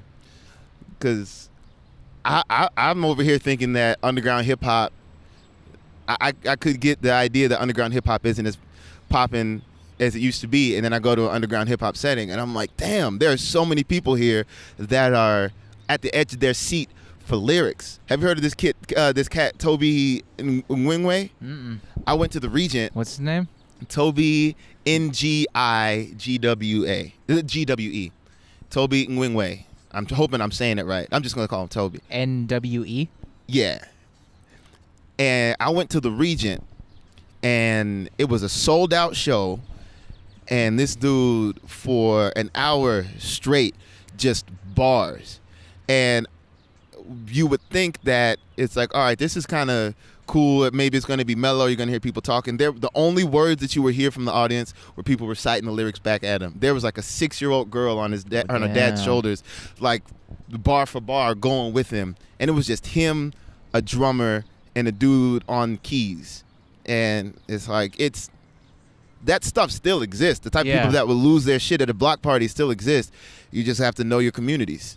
Yeah, it's really interesting. So me and my boy, we've been working on this events app for a while, and through that, I've become much more aware of what's going on in local scenes. Yeah. And so like I used to just be really arrogant to what's going on and be like, oh, there's no punk scene in LA. I'm like, of course there is, you fucking idiot. You just don't know about it. Yeah, you know? That's it. Like that's it. I just had to like look for it, and then it was there. But that is cool, and like an interesting point about like just being how there's more. I don't know if it has to do with more people or what, but it almost feels like those tight knit scenes have almost become more loyal because it's harder to get that genuine underground experience without actually going to it. And like you were even talking about being at a freestyle, like you just can't get part of it unless you're there. There's like a human aspect to it that you have to be there. That was you saw the Queen movie? Oh wait, no, I didn't. Bohemian Rhapsody? Yeah. I haven't seen it. I feel like the idea that the moment Freddie Mercury performed at, I don't know what the concert was. The big one. The big one. I saw like a play-by-play of like they compared like the real performance to the movie on YouTube. I saw that. So the movie, the moment in the movie makes that moment that's recorded that actually happened that much more iconic. Yeah. Which even adds more to the fact that like if you were there, then who knows how it felt? Like I can't even imagine. Yeah. You know, the idea that there's a Woodstock 50 now means that people that were at Woodstock had to like feel an unworldly experience that regardless of how hard you try, you can't recapture it. You can just do your best to recapture that vibe. And there's something so pure about those things that really can't be recreated. Like that even from a person who's like trying, like somebody like me who's like trying to become like a bigger presence on social media or whatever. Like I gotta be like, wait, like this shouldn't be recorded right now. Like I shouldn't be filming myself. Like I should just be enjoying this hike. You know what I mean? Like I gotta stop pulling away from it. So it's like an interesting balance to it all. But that's the big question, because then you have the opportunity to have that freestyle moment. You have the opportunity to exist in that moment, or you can record it and make it a vibe, or you can tailor a moment and then you provide layers to it that ends up becoming a Quentin Tarantino movie. So it's like the different levels of understanding of what you're trying to accomplish. And I think it all starts from the motivation of a flow state, and then it's just figuring out how you choose to capture it. Making a full circle out of this damn conversation, for real, man. Goddamn. Yeah. I love that you just said that. Yeah. Motivation of a flow state. Yeah. Damn. That's everything. It starts from the most pure space and then becomes something from it. Like as much as I enjoy Who Framed Roger Rabbit, I think that movie has got no problems. I think it's flawless. And everything that they cleared to make fit for just 2 seconds in that movie and the years of work they put into it, it's amazing. I also would love to see how it would have looked if they could have gone with the first draft. Oh my God, bro. Okay, so here's the deal. Is like, I've talked about this on here before, but personally, my favorite, and not even the things I think are the best, the things that I like the most, works of art are super rough around the edges. Yeah. Not clean. So, for example, like 17, I don't know if you've heard that album, X's. No. I don't know if it was just I think it was his first like studio album, but he had like projects before that. He had Revenge and shit. I don't know if it's his first album or not, but it's rough. Okay. It's like, and even some of his other stuff is like, you know, production quality is pretty low. Like the song he blew up off on Look at Me was like super distorted. Like your fucking speakers are blown out. It doesn't sound clean. Yeah. But it sounds exactly how it should sound for that message to be done. And like, I love like the purity and just the raw aspects of things that aren't well polished. Yeah. Purposefully. Yeah. Like, because there's a big difference between like, I'm gonna make this project, I'm gonna work on it for a week and put it out, and it just kind of sucks, to being like, no, this is supposed to sound rough around the edges. Yeah. And so like Who Framed Roger Rabbit, a first draft might become its whole new work of art in itself, just because of its new framing, you know. But because it was based off a book, and the book is way darker. It has nowhere near as happy of an ending. It has a lot more like mature content in it, and a lot more characters that are included that they couldn't clear the licensing for. And it was like, it's rough, it's gritty, and it's dope that it's able to get polished. But then this is me like going back to the idea of a vibe versus a like, so it's a loose idea. I'm just following the freestyle right now, but like flow state. Yo, I'm in it. So M was in Scribble Jam. This thing was No Can Battle the Dude, and the thing fell. There were a barrage of MCs that all had amazing approaches to rap, that all had this just a brilliance that they were able to construct. And the difference in Eminem and all of them, aside from work ethic and talent, is the ability to package it. And to be able to package something, you got to make it palatable in one sense or another. You have to be able to make it these things. But that hit off, and he was able to consistently work in that way. And now it's tough because the thing that he's trying to package is this perfect style, and that's not what made it appealing. It was just digestible enough grittiness. Yeah. And it's trying to find that balance. But all that to say, the cats that he were battling are still the most crazy freestyle rappers that can flip most amazing moments. But when they try to capture those moments, having the work ethic to capture those moments and point that motivated flow state into a project, it just doesn't exist the same, because that polished moment isn't. Yeah. I'm feeling. I'm about to go freestyle. So actually, right after this, I'm about to head to this. There are these guys that are dope ass freestylers that they freestyle, they write scripts, and they're like commercial actors that are like on a lot of stuff. What's up? Shout them out. Oh man, I don't know their real. I only know their rap names. I got Ian the Freestyle Phenomenon. I got Ramiz the rapper, and I got John. What's up, John? Shout out John. John is the man. But they're all like, you've seen their faces in commercials and stuff and on TV. One of the dudes was just on Modern Family. Oh shit. Yeah, like they're doing that type of.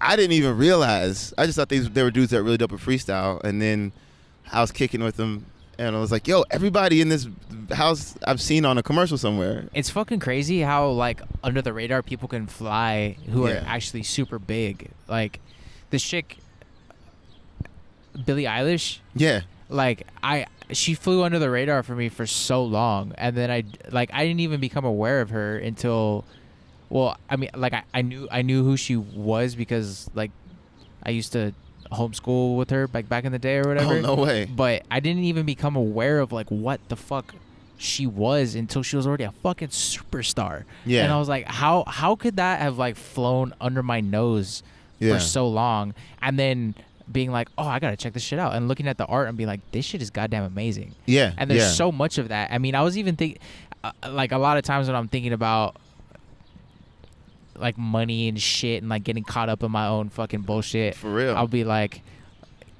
and then I'll think like, who the fuck's the CEO of Google? I can't even name that person. Yeah. You know what I mean? Like that's like the most like day-to-day shit that I use, and I can't even name this fool. Well, how crazy is that shit? And so it's like it's almost like a humbling thing of like nobody gives a shit. You know what I mean? So just do you. What really comes to mind is the idea that we get fixated on this in the now, when in actuality there are people that are for real under the radar cooking. The idea that there is a Billie, is it Eilish or Eilish? I think it's Eilish. Word. The idea that there's a Billie Eilish, but it looks like Eilish, but I've only heard people pronounce it Eilish. That's been the only talk of conversation I've heard recently. But while she was cooking, there's a big concentration on, I guess, Ed Sheeran or something, like somebody along those lines. Yeah. And then Ed Sheeran was in the person everybody paid attention to. But while Ed Sheeran was cooking, everybody's paying attention to Justin Bieber. So that was it. But while Justin Bieber was popping, was cooking. So it's like there's always somebody that's cooking that's just cycle. Living in their creativity, and whether the time comes or not, they're still going to be doing that thing. The Yahoo was popping before Google, and it's like there's somebody cooking the next Google right now. Yeah, for real. Yeah, crazy shit.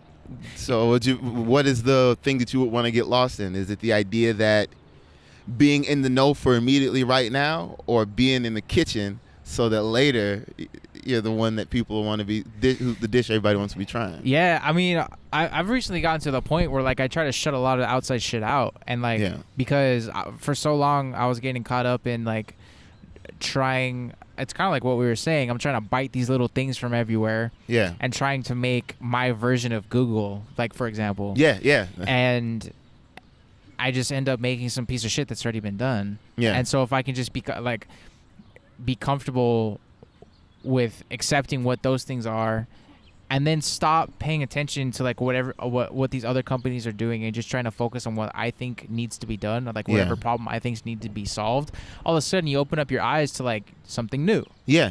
Instead of trying to focus on things that are already being addressed, and then you kind of find your own way into things. Yeah. So Diddy talks about that a lot, or he's like, I don't fucking listen to nobody. Like I don't pay attention to what anybody else is doing. Like I'm worried about like what I got to do, and then that leaves me to come up with.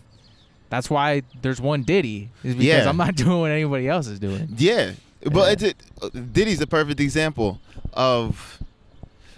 I feel like a rapper's big goal is to make it to radio or something. Not anymore, but like at one time. Yeah, and I would say Diddy is the equivalent to the radio, and Diddy will always be. The work that he's put in is going to continue to progress him always, but like Diddy will always be Diddy to the point that all he needs to do is continually be the radio. All that these things need to do is continue to dope. But then Diddy is also the reason that Big gets on the radio. But Big's work ethic is what gets him there. Right. And then past that point where now it's like iconic and everything. Yeah. So the radio is a point. Diddy is a point to reach. But the other thing is like, what is it that gets you in the room with Diddy? If he doesn't listen to the radio, then how does French Montana get there? How does King Los get there? That's it. But also Diddy's only going to be appealing to like things that are new. You know what I mean? Like he's not going to be like, oh fuck, I've heard this 1,000 times, like past. Because he's already been there and done that. That's the type of shit I'm thinking about, where like it's one thing to get in the room with Dr. Dre, but it's another thing to get in the room with Dr. Dre and say that like, yeah, cool, but I got 17 other rooms I still want to get into, so this is a great room. I'm stoked I'm in this room. Now next room and next room. That's why Anderson .Paak style is crazy to me, because he has literally been, he's every avenue of artists, he's been in that room, gained respect, and maintain the respect while he goes into the next room. Yeah. Like, it's unheard of, I think, in an era like this era. Have you seen his tiny desk? Yes, he did. Yes, yeah. He did Come Down and everything. Yeah, he's fire, man. That's like one of my favorite performances, even though it's only like 16 minutes or something. Like, that shit just captures like. Yeah. Man, that shit's next level. All right, there's one more topic I want to ask you about, and then we'll probably wrap this guy up. So. You talk about it in your songs a little bit, and then I saw it on your Twitter. You say you're professionally broke. Yeah. So like, do you mean that in a literal sense of just being like I know how to do this on a low budget, or do you kind of take that into meaning like chasing money through art like changes the art itself? right? Like if you're trying to only get monetary gain from a piece of art, like obviously you're gonna change like the actual soul intent, and you're gonna start catering to like this white audience and just trying to make something that's gonna pop and make cash. Like, where did that come from? Like saying that you're professionally broke. Was it as simple as just being like, fuck, I don't got money? Or I mean, I want to take the deeper end. I guess I'm gonna no, but for real, my creativity, the stuff that has gotten me to making a living off of art has come from me being broke. Yeah. Like it hasn't come from I was at an art institute where I had access to all of the dopest equipment and whatever, and that wasn't sustainable. I was just around all these fancy shiny things with no understanding how to use them, or secondhand learning how to use this equipment and all that. It wasn't until I was like not in a living in Highland Park, working at a pizza shop, and doing valet driving, making sure that I could at least just meet bills. Yeah. And then like, wow, even with these scenarios and not much growth to come from any of this outlook, I still want to make shit. Yeah. All right, let's start from here then. Let's make this the point. Yeah. And then growing beyond that, then that's when more sustainable work started coming up. That's when it was like, we want to get you in these rooms with like massive audiences or with like these creative people. What do you have to provide? And it's like, I don't need anything, and I can still make the dopest shit. Yeah. And that's it's only been growth from there. Am I going to be like creatively broke forever? No, I'm going to be creative, just different levels of creative. Yeah. But as a starting point, it's like, give me nothing and I can make anything from it. Right. Yeah. Dude, man, I love that. Like, even talking about being like valet driving is like, I mean, like, I'm broke as shit now too, and like I wouldn't have it any other way right now. Like, if somebody offered me a full-time job making X amount of money, I'd be like, I mean, unless you want me for 2 months, like, nope. Yeah. Because like I can't. Then I wouldn't be able to make it. I wouldn't be able to be right here, right now, doing this podcast. You know what I mean? Like, that's just way more valuable to me than just having a steady paycheck. Bro, so the big thing is building up intellectual. For me, it's like building up intellectual ability. I feel like the difference between being educated and being an intellectual is you give somebody a thing, you give someone a camera, and you give them the manual to the camera, and they learn all They learn all the technically correct ways to handle this thing. Yeah. Until the next thing comes out, and then they have to educate themselves again. Yeah. But then being intellectual is saying, all right, cool, I've got this camera. I like shooting in this style. I don't know why. Let me figure out the mechanics behind my method. And then you end up making everything from the nothing you got. That's how Diddy will never fail. That's how... what's it called? That's how the TDE staff is like gonna continue to flourish. It's because their introduction wasn't by the manual as much as it was by the like, all right, these are the things that work. Let's figure out the science behind why. Yeah. Let's keep building off of that. That's how you become infallible. Is that I'm not sticking to the script because however the things. I'm intellectual enough to know that if you move this way, I can know every single chess move to respond, but it's even better if I like learn to play you. It's better to learn how to go about choosing a response rather than knowing what the response is in a certain situation. Because like, let's say I know the response to a certain opening in chess, but I don't know why I should do it.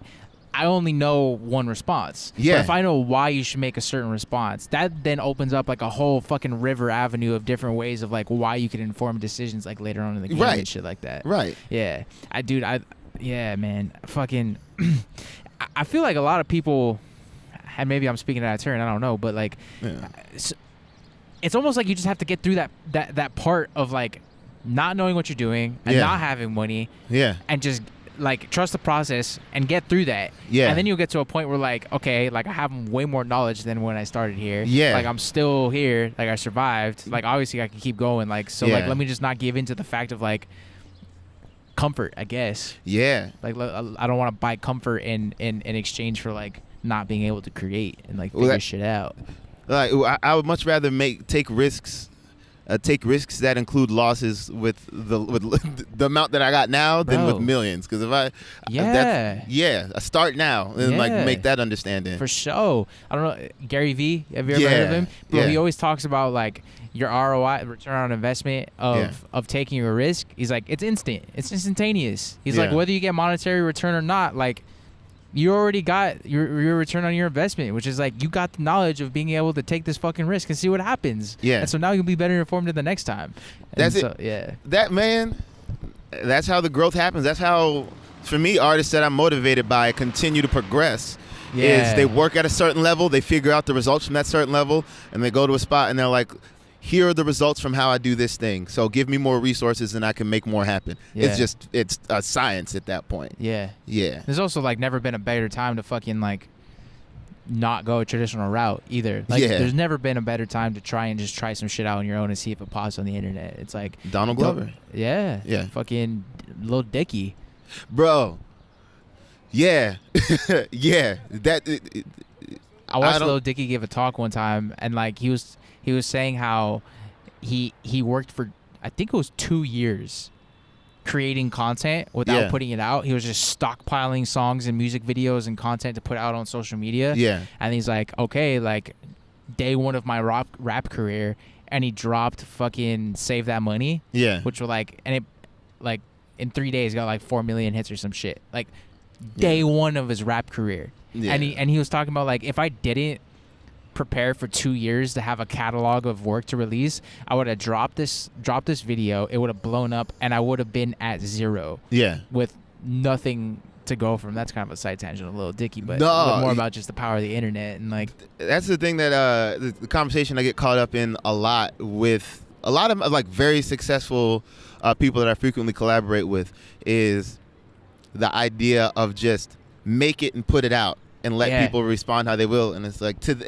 as much sense as that makes, and I completely get you on that, there's also a worth in the idea that like it's not sustainable to continually start from zero unless you want to stay exactly at zero. Yeah. You know, so growth could be making 10 things and putting out 7. That's I'm about that. Yeah. As opposed to make one thing, put one thing out. Nah, I'm not good. That's not for me. Yeah, Gary Vee talks about too how he's like 80%. I forget exactly what he says. I'm butchering this shit. He emphasizes quantity a lot. He's like, dude, 100 pieces of content at 90% great is way better than one piece of content at 100% great. Like that's perfect. Yeah. It's all about quantity. He's like, yo, artist came up to me and his album didn't do as good as he wanted it to do. He's all bummed out. I'm like, get your fucking ass off the floor, go make a mixtape and drop it next week. Like one song off that shit could change your life. He's like, just keep on putting shit out. Like, I fully agree with it, and I think you gotta be ready. That's why the Lil Dicky method. You gotta make sure you got something ready to follow it up. Always another mixtape to drop. My whole thing, man, because I saw how people did Trinidad James, and that's where it was like. The overnight approach may not be as appealing as it could sound. Like I don't know how Lil Nas X is gonna. It's a good question. Yeah, what's the next move, because he's got a hell of a thing to follow up. Yeah, but real. I do know that it's amazing how there are artists that are able to step into all these little not little, but to step into all these subcultures and gain respect from doing the Gary Vee method of like, I'm going to drop a bunch of tracks for the boom bap hip hop crowd. Word, y'all rocking with it? I'm going to drop a bunch of tracks for this and that. Like X even. He's got the amount of work that he's dropped, but also for each of the different avenues of people that could digest those styles of music was fire. And then work got to a point where like he was a massive focal point, and he's like, fuck it, I'm going to put all these styles out and it'll all work.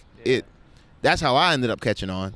Is that one thing hit, and then I looked at the rest of the work he made and was like, oh no, he's a very diverse cat. I've seen that approach more recently too. Not even in rappers necessarily that I like, but like you gotta respect it. Like they blew up off of it. What's that rapper everybody hates? And he's like all woke and like talks. He woke rapper. Fuck. Give me a second. Is he? Russ. Yeah, yeah. I was like, hate. Oh yeah, Russ, like he used to drop a new song every Wednesday, I think. Like he used to do that, and then Chris Webby. Yeah. He's a white like boom bap rapper. Yeah. He was doing a thing where he was dropping like a new song every week or something like that. Yeah. And I've like seen that approach more and more, and like seen it work, and being like, yeah, let me like take a piece of influence in that and just be like, man, I'm gonna post a picture every fucking day. Yeah. And just go for it, and just commit.